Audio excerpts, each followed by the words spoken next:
again dominating the news, Biden's blistering speech a sidebar. Former President Donald Trump is constantly making more news than President Joe Biden. Once again, multiple storylines about Donald Trump are colliding into a fireworks display filling the skies, reducing even an accusatory speech by President Biden to a distant galaxy. It's reminiscent of his 4 tumultuous years as president. Everything from NFL protests to Academy Awards took on a coffee-colored cast as Trump weighed in, fueling breathless coverage from a media establishment that fed on the chaos. No one expected Biden, who is now mostly over his mild COVID-19 symptoms, to be making major headlines, but his videotaped speech denouncing Trump for having lacked the courage to act on January 6th, forcefully delivered, was striking because he usually brushes off questions about his predecessor with a bland one-liner. Especially for the left-leaning outlets that boosted their ratings, Trump is back, and with it, they hope, is a brief resurgence of the days before their Nielsen's nosedive. The most potentially important news is that Mark Short, Mike Pence's former chief of staff, confirmed to ABC that he testified under subpoena to a federal grand jury, as did another top Pence aide. If the mob had gotten closer to the vice president, I do think there would have been a massacre in the Capitol that day, Short said. Since figuring out what Merrick Garland's Justice Department is doing is a major Beltway preoccupation, this is a key indicator that the investigation is looking at the top player. You wouldn't want to talk to Pence deputies unless you were investigating Trump's attempt to pressure him into not certifying the Electoral College results and the tweet disparaging him that came when the vice president and his Secret Service detail were in hiding.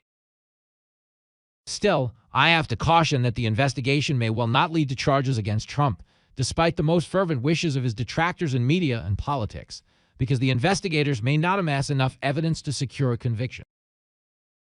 Another piece of the puzzle, the House panel, having shown the outtakes of Trump's January 7th speech in which he says he doesn't want to say the election was stolen, released a video Monday of Ivanka Trump identifying her father's handwriting as having crossed out similar lines from a written draft.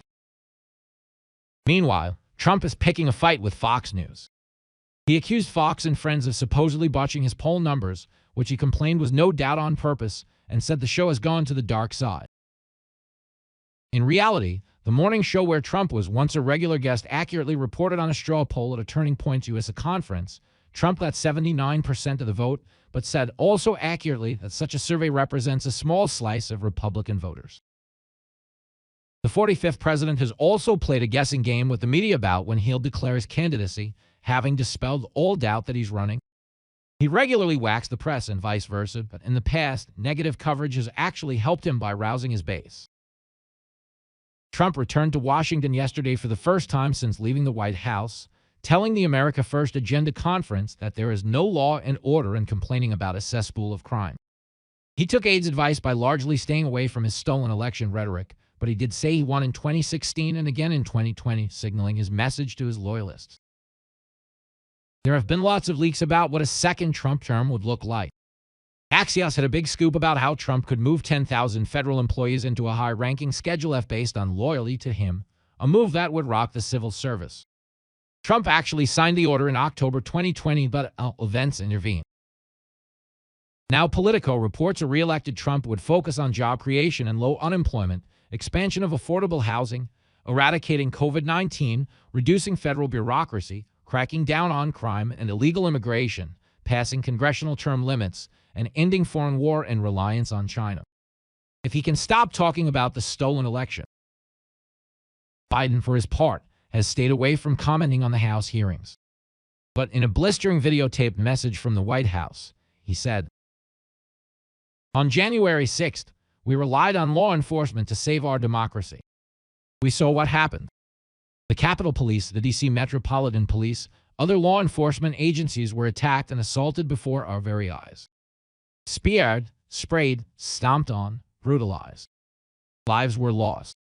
And for 3 hours, the defeated former president of the United States watched it all happen as he sat in the comfort of the private dining room next to the Oval Office. While he was doing that, brave law enforcement officers were subject to the medieval hell for 3 hours, dripping in blood, surrounded by carnage, face-to-face with a crazed mob that believed the lies of the defeated president. That's certainly been covered, but as a sidebar to the main event. Biden, who promised a return to normalcy, has been a low-key president, often talking lately about executive orders he may issue on abortion and climate change but not actually following through. His tweets are deliberately dull, as is the slog of governing. Trump's rigged election campaign, the hearings, the federal investigation all may deepen doubts among some Republicans, even those who liked his first term, that a younger candidate would be preferable. But Trump is back on center stage, which is quite remarkable if you think about it. A former president constantly making more news than the incumbent president.